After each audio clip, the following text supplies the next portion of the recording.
Well, Christmas was only 2 or 3 days ago. Look at this, folks. I'm still on the happy spirit, and it's really going well. Look at her.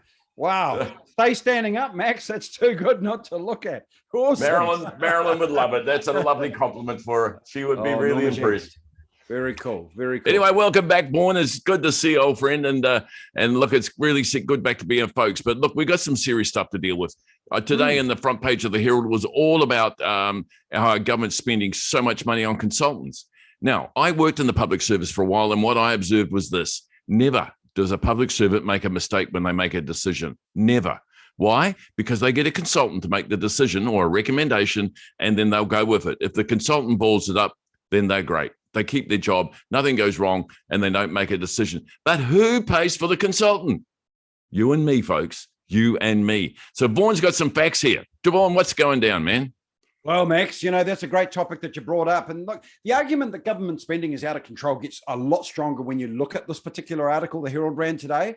To put $1 billion a year spent on consultants into context, based on a 5-day work week, we're spending $3.3 million every day, or $400,000 an hour on consultants. Wow, $3.3 million every day, every day. Yeah, look, I balked at it when I saw that one too, Max. But I think the thing is that, the argument that spending is out of control, it's looking pretty strong when we dig down into this article. The minister responsible for the public sector is Chris Hipkins. In response to this, he said that as a percentage of public service workforce, the government's spending less than the previous national government, which I found hard to believe, but he's actually right. That is true. However, today consultants as a percentage of the public sector are 10.3% of the workforce, under national 13.4%. But Chris Hipkins, to say that pure political spin. He must think we voters are beyond stupid. Here's why, Max. Listen carefully to this little bit. We currently have 61,000 public servants. Under national, 47,000. Gone up, 14,000 in 4 years.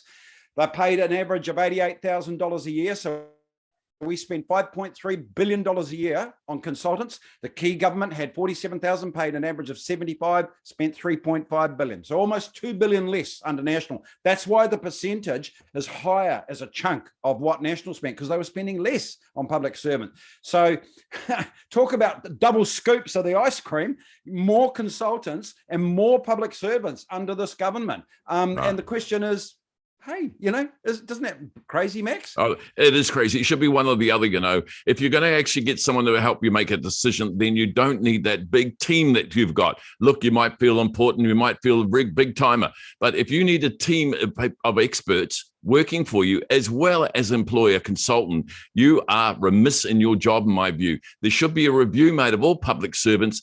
Ask them how many consultants they do and are they necessary. I guarantee we'd get a shock if we put an independent consultant in there to have a look at this, because that is over the top spending. $3 million every day. I mean, God's sake, folks, how many people make that in a lifetime? Well, there you go, Vaughan. Yep. And, Max, the thing is, I love to debate this sort of stuff, and I'd love to get in front of Chris Hipkins, because I'd send him home in an Uber with a doggy bag and Uber Eats, and that would be his day over. If you look at the real number here, the current government, if you combine the wage bill of the public sector plus the consultants, they're spending $6.3 billion. If you use exactly that same equation for national in 2017, they were spending $4.4 billion, $1.9 billion less, or 29% less. That number is proof that spending is out of control. Look, it's champagne socialism. The corks are popping all over Wellington. So while the housing crisis, child poverty, domestic violence, suicide, and the gang spread faster than COVID, the public sector is washing their caviar down with socialist champagne. As I said, this is a debate I would win all day, every day. It's a beauty. Well, if there's one consultant they do need, and that's $1 million spent on somebody to go in there and just have a review of it. Not $1 million, folks. Maybe a few $100,000 on some consultant to go in to see whether I'm correct. And I would say, after years and years of watching public servants, I'd say I am correct. So if they could tidy that up, get rid of all that excessive expenditure, wouldn't Vaughan and I'd be happy. Yeah, hard work, Max. Hey, great chat. Really enjoyed it, bro.